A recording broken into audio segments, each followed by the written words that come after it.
When Sarah arrived at the Wellington residence for her first babysitting job, something about the imposing Victorian house made her hesitate before ringing the doorbell.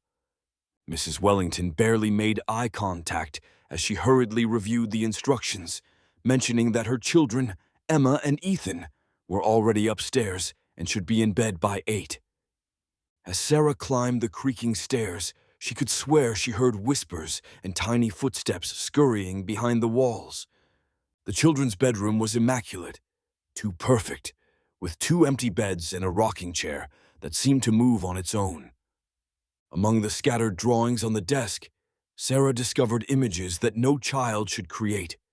Family portraits with the adults' faces crossed out in angry red crayon. When she heard a soft humming coming from an ancient toy chest in the corner, Sarah knew she should walk away, but her curiosity pulled her closer to the source.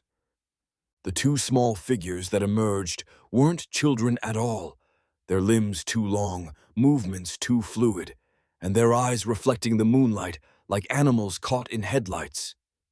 Sarah bolted for the stairs as one of the creatures spoke in a voice that sounded like rustling leaves. The others never ran away so quickly. When she reached the front door, her heart sank as she discovered it was now sealed with locks that hadn't been there when she arrived. The blood drained from Sarah's face as the real Mrs. Wellington walked through the door, asking who she was and why she was in their house, while the creatures she'd met earlier watched silently from the shadows.